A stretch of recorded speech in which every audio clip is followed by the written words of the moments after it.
With the help of Hashem, we are learning Rosh Hashana Daf Hey. We left off on Daf Daled Amid Beis, the last line from the Amid. Quickly recapping, we began a Braisa on Daf Daled towards the bottom, second to last line. The Braisa spoke about many different types of obligations, pledges that a person is obligated to bring to the Holy Temple.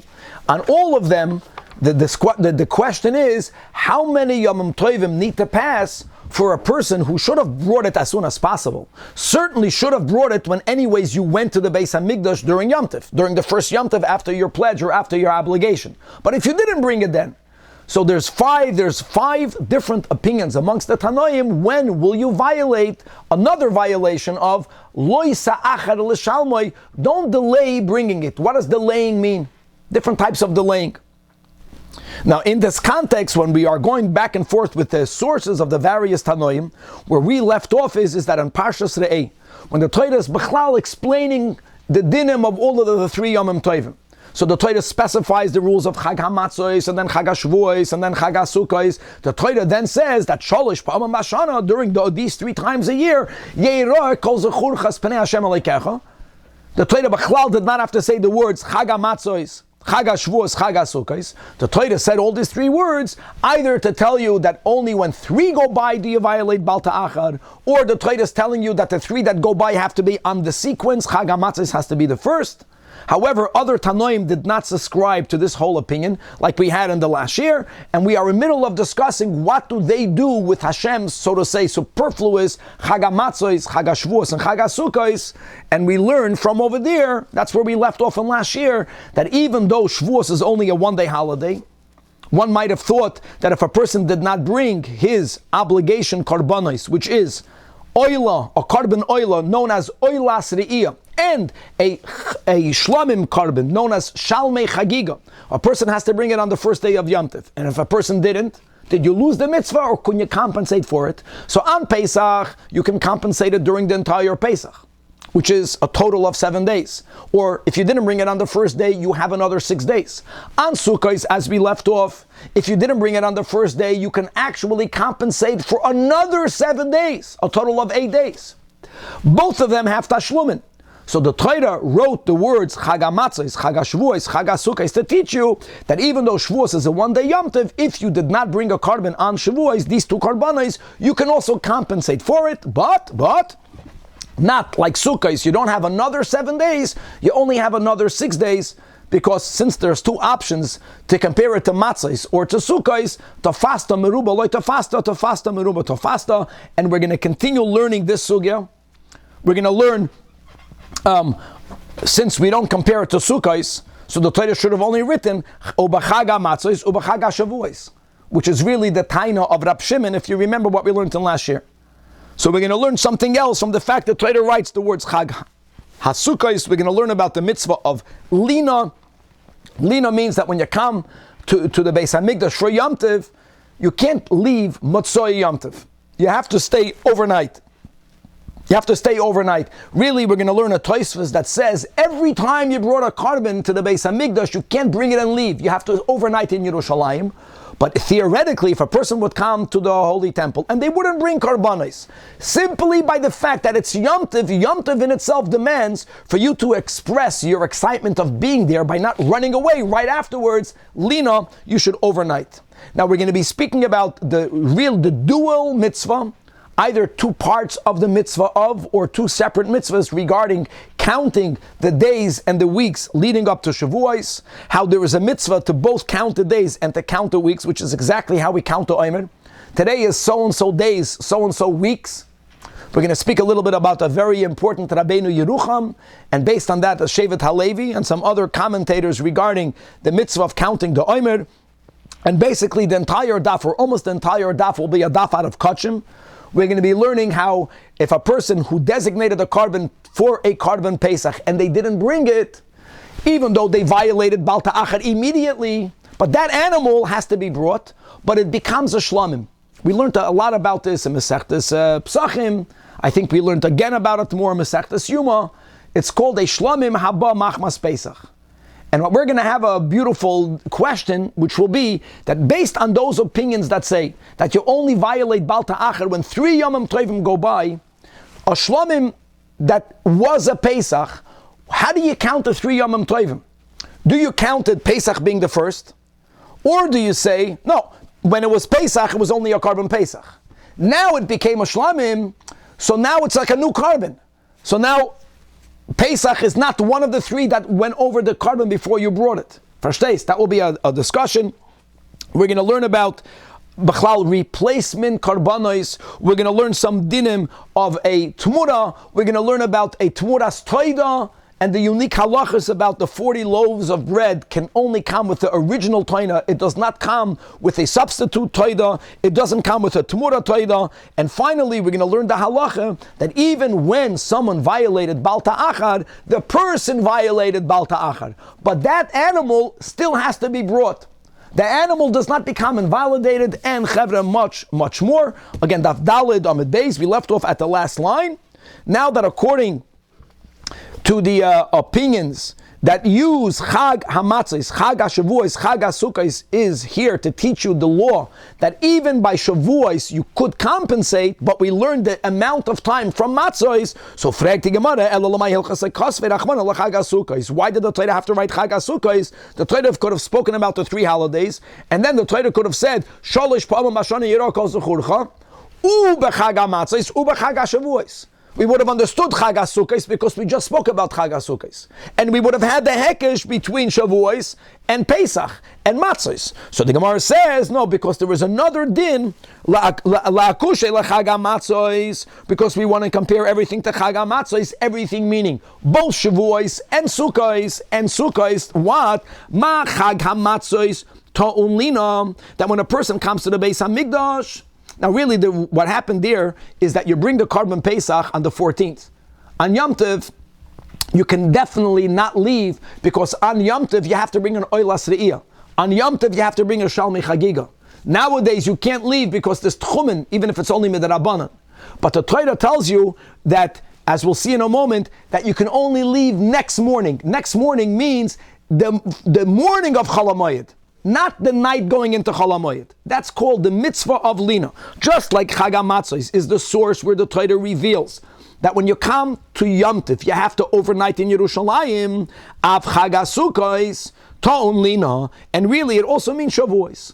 So there's 2 dinim that we learn from the Hekesh, Tashlumin for Shavuos, and the din of Lina for both Shavuos and Sukkos. Now, V'hasa Minalan, how do you know that by Pesach you have to stay overnight? Which means that a person cannot leave the night going into Chol HaMoed to the first day Chol HaMoed. No, you got to wait until the morning because it says Ufanisa Baboiker v'holachta li'oy halecha, and the word Baboiker, to make it clear, cannot mean the morning of the first day Yom Tov because you have to bring a karbanis oilas riyah and shalmi chagig. Now, the big Tosfos, the first Tosfos, points out, like we spoke out in the introduction, that there is another rule that we learned from the Sifri. That whenever a person brings a carbon, you have to stay overnight in Yerushalayim. Can't bring a carbon and run away. So the question is, why do we need to have a verse by Pesach? You're bringing a carbon. You have to stay there anyways overnight because of the carbon. So Tosfos says, but what happens if someone comes Yom Tov and they don't bring a carbon? So there's this unique din, independent of the Yom Tov, demands for you to stay there overnight. You went there, you were seen, you saw, you were seen by God, so to say. You see godliness in the temple, that's the mitzvah of Re'iyah. Aside of that, stay there at night.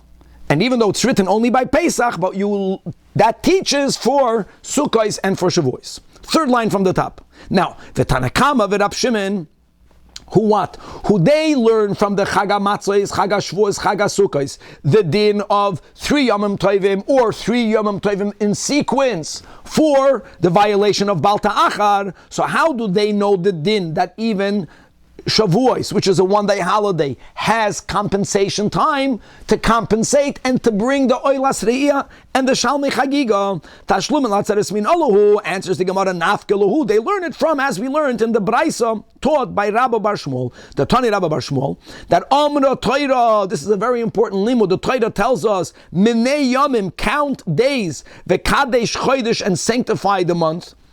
Now, what really, as Rashi explains, the Torah says count days. No, we find in the Torah, interestingly, in the portion of Baha Aloischa, when we had a failing, we complained there's not consistent meat, that falls with the manna, even though that at times slav always fell, but we wanted everyday meat.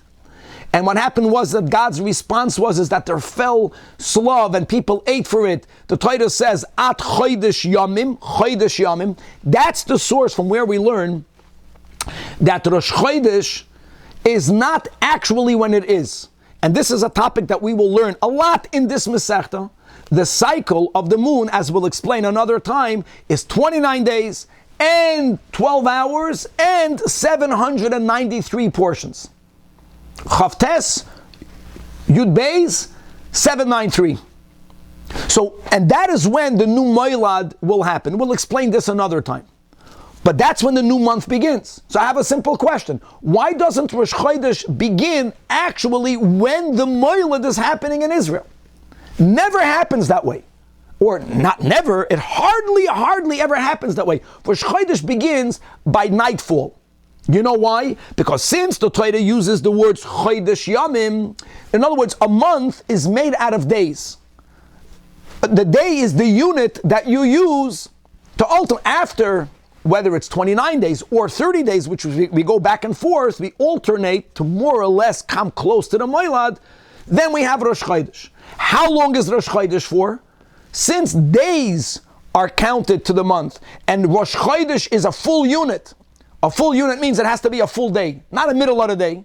No, it's a unit that is used to count a month. That one unit is Rosh Chodesh itself. Oh, so Menei Yamim V'Kadosh Chodesh. The Torah also says to count a unit of time. Yamim doesn't mean days. It means time. Count a unit of times, V'Kadesh Atzeres, and that's when we're going to sanctify Shavuos. Now really, we have two psukim, as we know. The Torah says that we should count 7 weeks, count weeks to come to Shavuos, and the Torah says count days. But we're going to focus now on the weeks. That you count weeks, Sheva Shavuos, to come to the holiday of Shavuos. So Ma Chodesh L'Menuyav, just like Rosh Chodesh is sanctified for a period equal to one unit, which is used to come to Rosh Chodesh, count days to come to Rosh Chodesh is for one unit. Since the units that the Torah mentions, aside of the days, is weeks, so Shavuos has to be connected to a unit of a week. Now, Shavuos is not a week. Shavuos is only one day. Must be that there is at least one halacha that is for a week. Gavaldik. Tashlumin. Af atzeres l'menuyav. So the Gemara says, whoa, I get it, that we count units to come to Shavuos, but we don't only count weeks. The Torah also says, Tisperu chamishim yoim. If that's the case, Shavuos should be equivalent to one unit of a day. 50 days that's used to get to Shavuos. So Vaitir, it should only be for one day. And maybe if you didn't bring the Oilas Re'iyah, the Shalmei Chagiga on that day, that's it, kaput, you lost. So the Gemara says, Amar Rav, I don't understand. Otu Atzeres only Yoimi Maninan. Do you only count days? What, Shavua Loy Maninan? You count both. As the Master tells us, there's a mitzvah to count days and there's another mitzvah to count weeks. So since both of these units are used to count to Shavuos, there has to be something regarding Shavuos that affects an entire week. And it's not the holiday. It's not the Yom Tiv. It's only the din of Tashlumin. Now, the Rabbeinu Yeruchim is the one unique shita that holds that there's a machlokes whether before the temple is built, when we don't yet bring the Korban Omer, whether the counting of the Omer is a biblical obligation or is it only a rabbinical obligation. The Rabbeinu Yeruchim holds it depends. When it comes to counting weeks, in the pasuk of the weeks, it says that from the Omer count 7 weeks, in that pasuk. So the Shiva Shavuos is connected explicitly to the Omer. And when we don't bring yet a Korban Omer on the second day of Pesach, on the 16th day of the month, then the week part that we still count is only Midrabanan. The next verse that says Tisperu chamishim yoim, in that pasuk there is no mention of the Omer. The Rabbeinu Yeruchim holds that counting days is a mitzvah d'oraisa. To the point, if you remember, there's some machlokes, what happens if you missed one day? Do you count? Do you not count? We count without a bracha. So the Shevet HaLevi, based on this Rabbeinu Yeruchim, holds that even if a person missed a day, So the mitzvah of counting days, you lost. But as long as you didn't skip a full week, you are obligated to count with the bracha every once a week. Today is 1 week. We don't paskin that way, but that's a very known chiddush, based on the fact that both days and weeks are used as units to count towards Shavuos. Now, this answer is not enough, because we just finished in the last year, in the bottom of that Daled Amud Beis, the concept that tofasta meruba loy tofasta. Tofasta me'uta tofasta. I like the concept that a unit that's used to count for Shavuos will be the time of Shavuos. Well, you have a day and you have a week. Why don't we counter this answer by saying, well, tofasta meruba loy tofasta, tofasta me'uta tofasta. That's why the Gemara has to give another answer. V'oid, since the name of the holiday is Shavuos, amazing. Shavuos means weeks. Really, Shavuos doesn't only mean weeks. Shavuos means oaths, because it was when God married the Jewish people, like a chuppah, and there's a double oath. God took an oath and we took an oath. We took an oath to keep the commandments. God took an oath to protect us, that we will always be His people. But since the Yom Tov is called Shavuos, which means weeks, there has to be at least one area in which there is a week connected to Shavuos, and that's going to be the din of compensation of Tashlumin.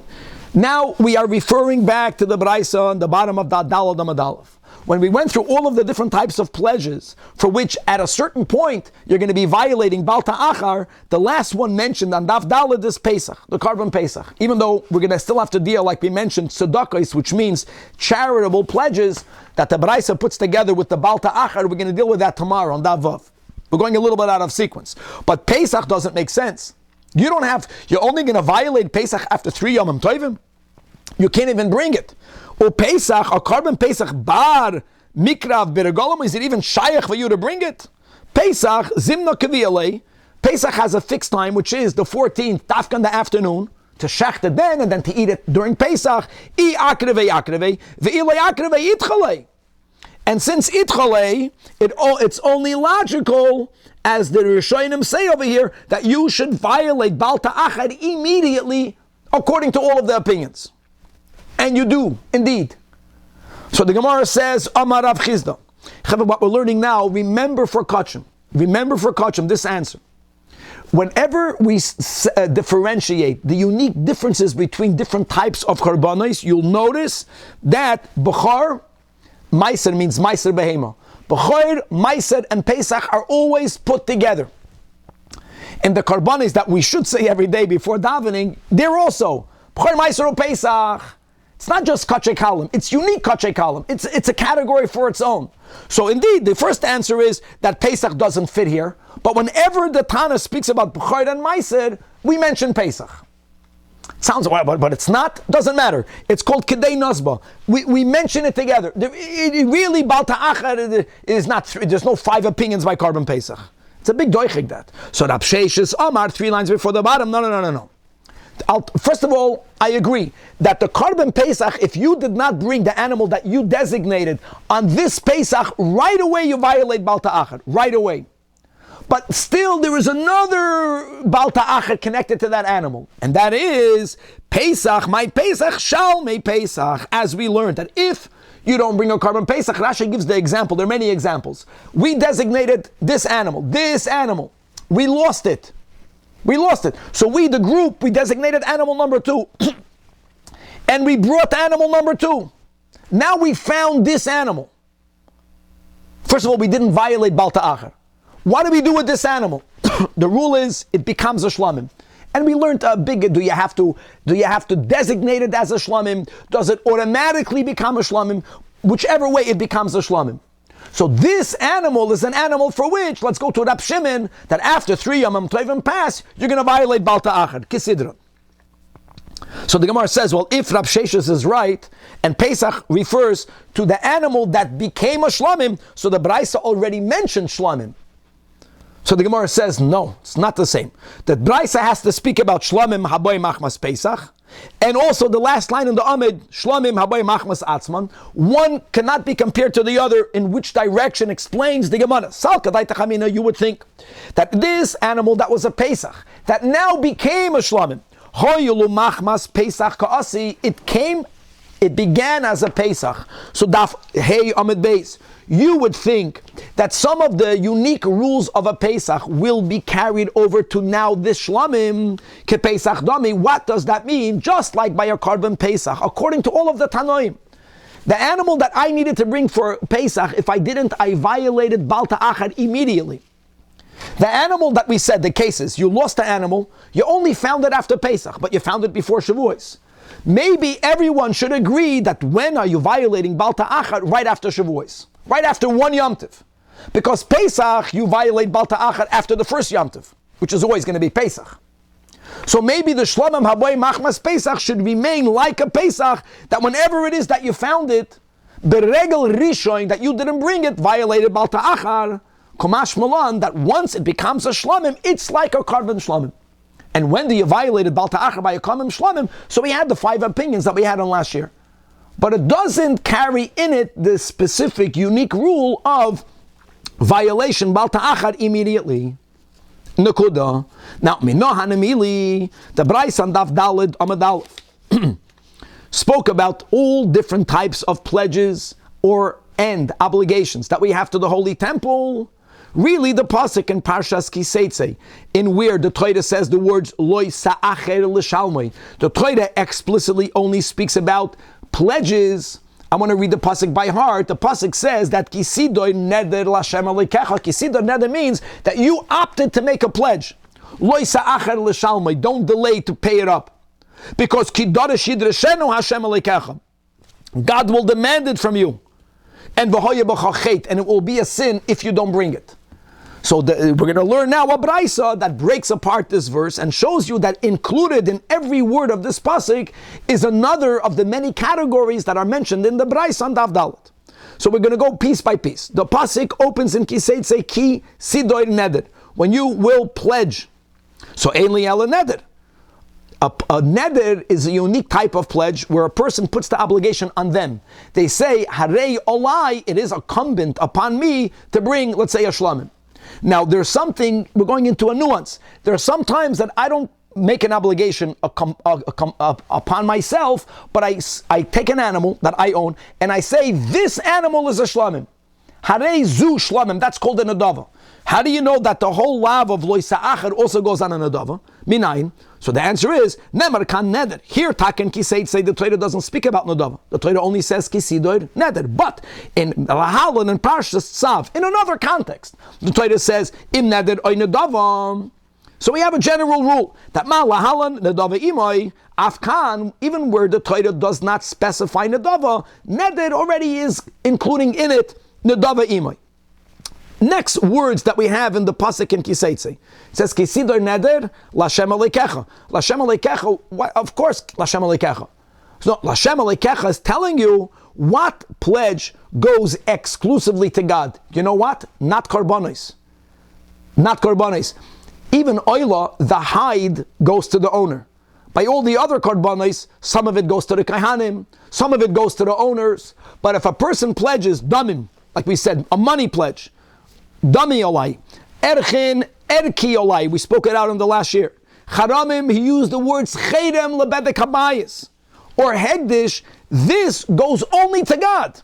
That is what God is alluding to with the words Lashem Alekecha. That's also included in the law of Lo Sa'achar L'Shalmoi. Now, when it says Lo Sa'achar L'Shalmoi, hu v'lo chilufav, only for that which you designated will you violate Bal Ta'achar. But if you delay the substitute, you won't be in violation. Now, what is the substitute? We'll explain that in a moment. So let's leave that open.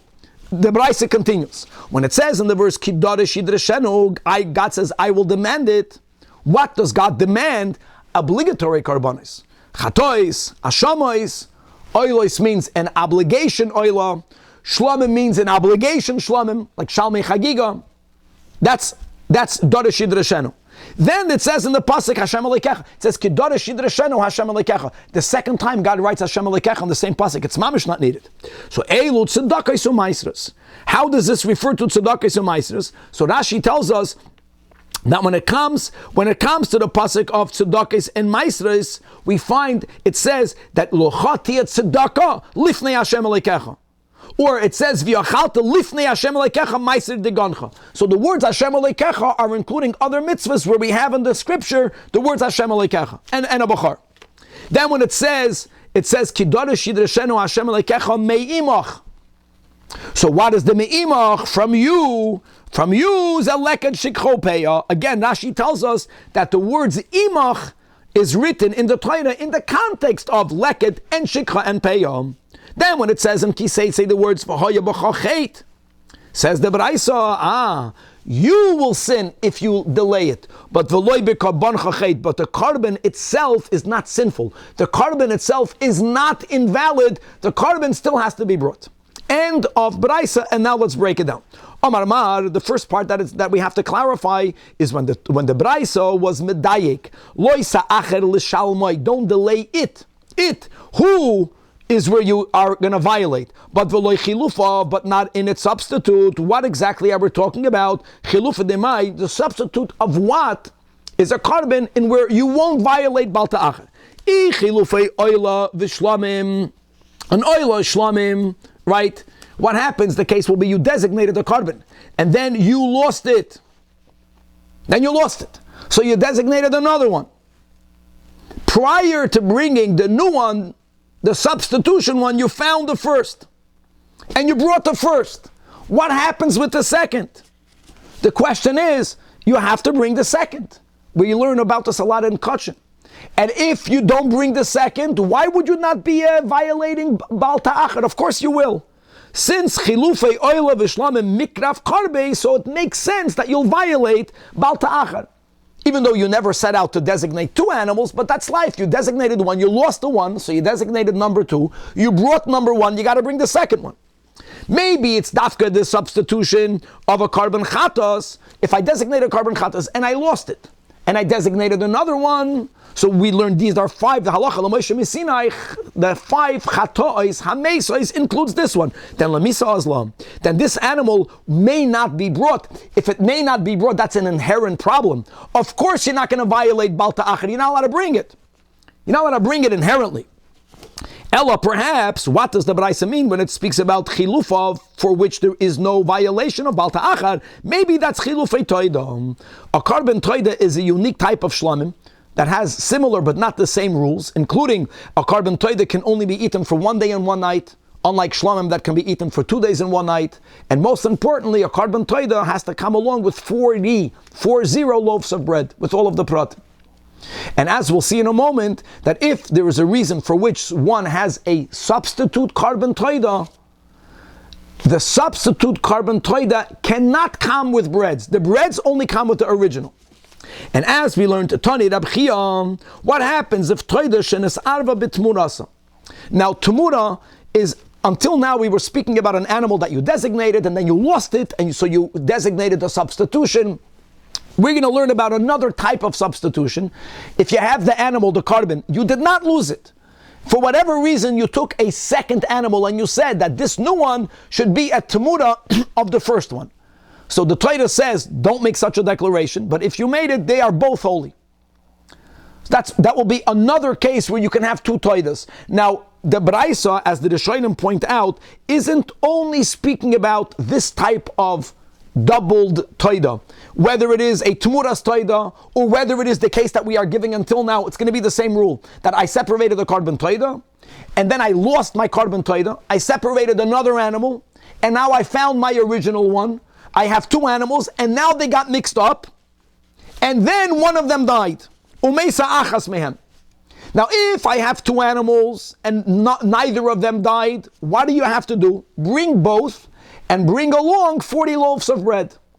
Even though the 40 loaves of bread may only be brought with the original toida, fine. So say, whichever one is the original, to that I'm bringing the 40 loaves of bread. No problem. But if one of them died and you don't know which one died, so it says the Braisa that the living one you can't even bring. You may not bring it. You're trapped. Why? Because heichila avid, what should you do? Likirva, to bring it and to bring the breads with it. Maybe the one that died was the original. The one that's living now is the Tamura, or the one that you substituted.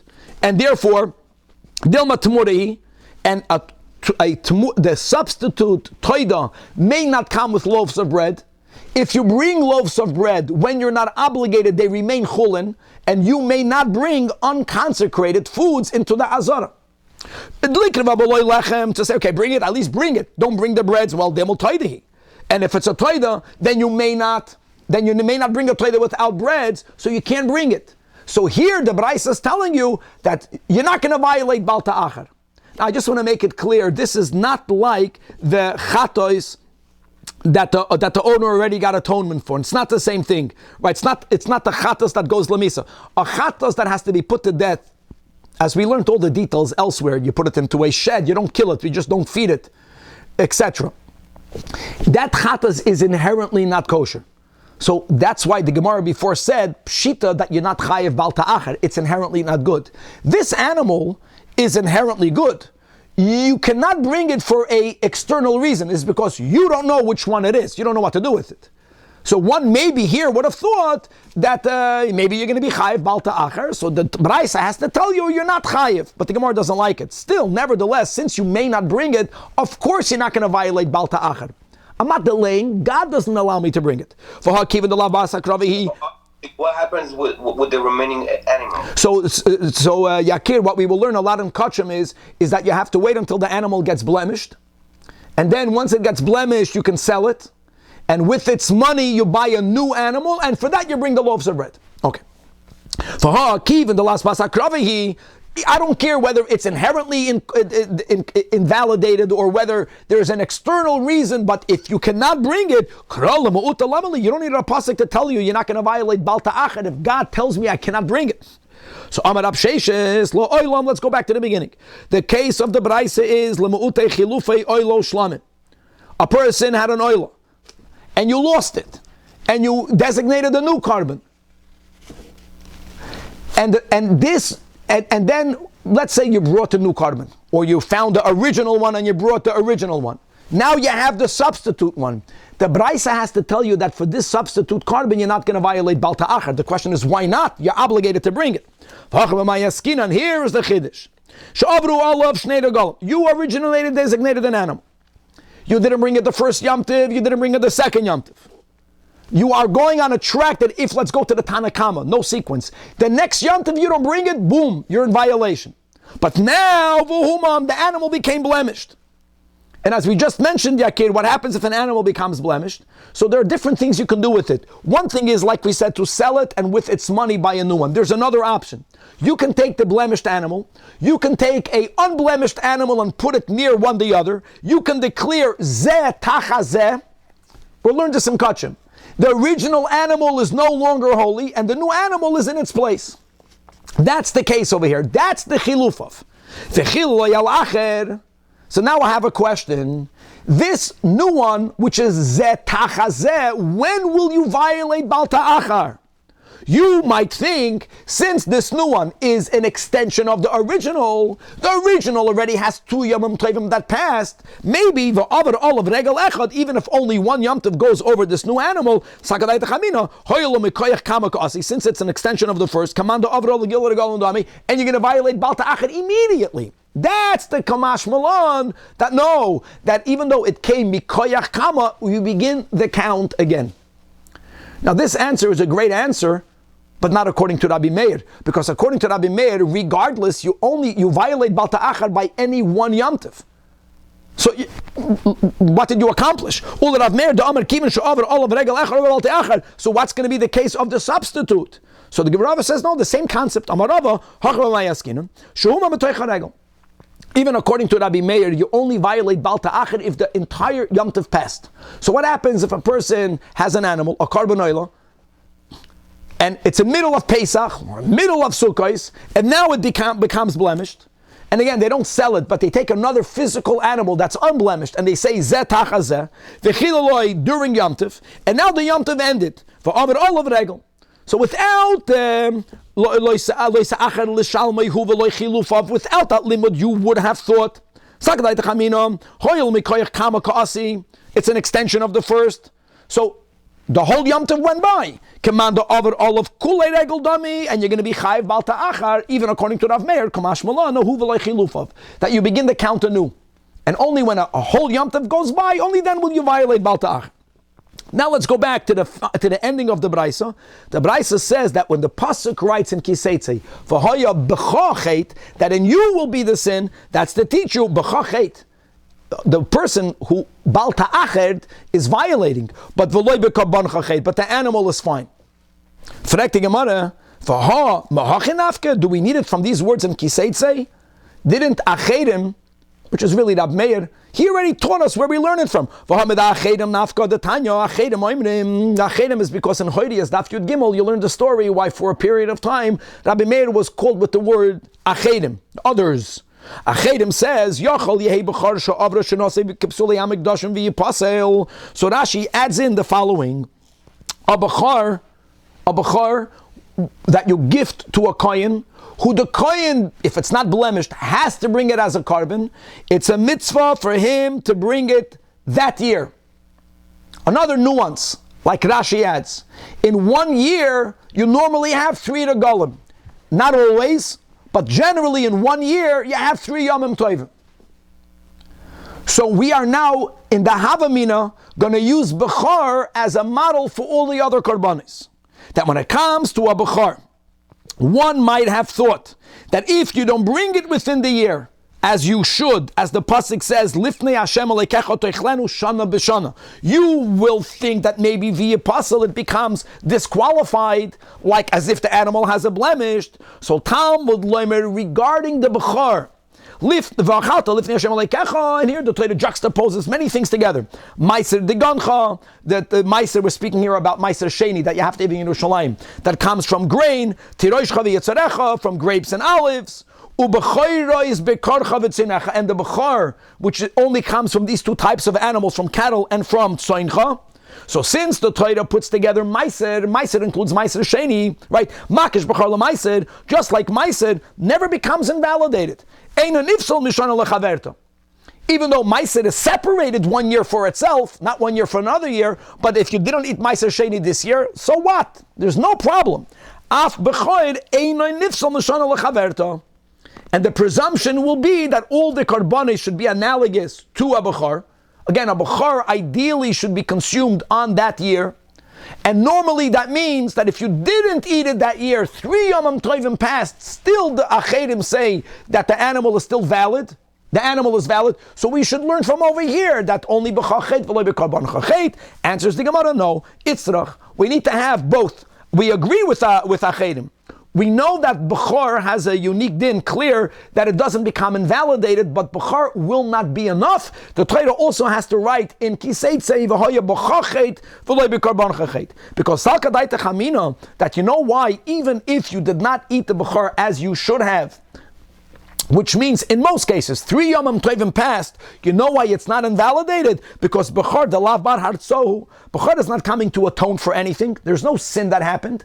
There's a mitzvah to give a bechara to the kohen. There's a mitzvah for the kohen to eat it during the first year. Fine. But you're not atoning for anything. But when it comes to many other cases of the Braisa by Kachim, the B'nei Hartzoninu, maybe not a pledge, but when it comes to the Chatois and the Ashamois and the Oilois and the Shalmei, we speak about the Chiyuvim, maybe you would think that if you are obligated to bring it and you didn't bring it after a 3 Yomim Tovim, maybe it's not going to bring any atonement. So Kamash Mulan, that's why we need for all the cases v'hoya b'chachet. Says the Gemara, let's hop one more. V'kata davav. We have another limud for the same rule as was taught by Ben Azai. Mi de Ben Azai nafka the Tanya Ben Azai oimer. This is a pasuk that we have in Parshas Tzav. There is a unique rule called pigul. Pigul means dejected. Pigul means disgusting. What does pigul refer to?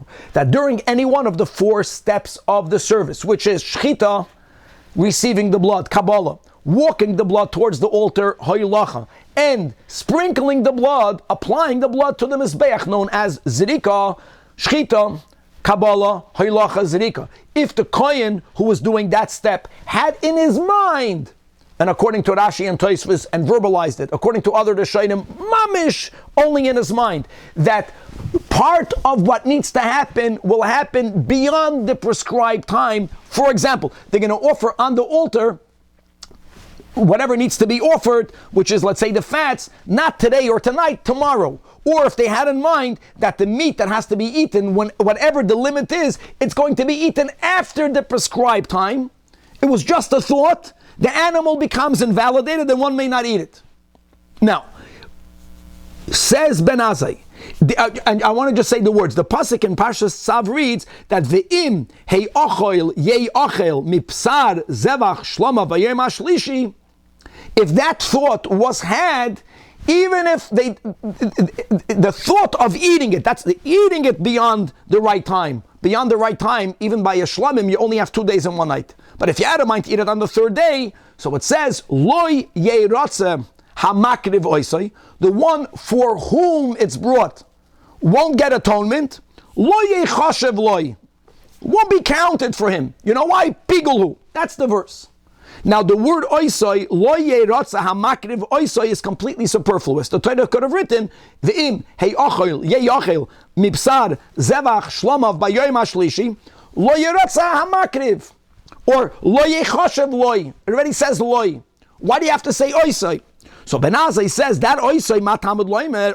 Lafi shenemer. Since the Torah, and he quotes the pasuk in Kiseitze, not about having an intention of doing a part beyond the prescribed time, but the Torah is speaking about delaying it mamish. That loy se'acher l'shalmoi.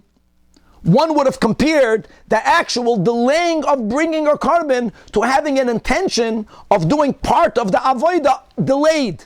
They're very similar. One would have thought, says Ben Azai, Shemeya ani af ma'achar nidre bebal yiratza. Maybe if you delayed bringing a carbon, however you define delaying, we have 5 opinions, but if that happened, it should become pigul-like. It should become pigul means that the animal itself should become invalidated. So that's why Talmud loimer oisai, that's why in the portion of pigul and Parshas Tzav, the Torah adds the word, it becomes pigul. Oisai belo yiratza. Pigul is more severe. Pigul invalidates the animal itself. But ve'ein ma'acha nidrei belo yiratza.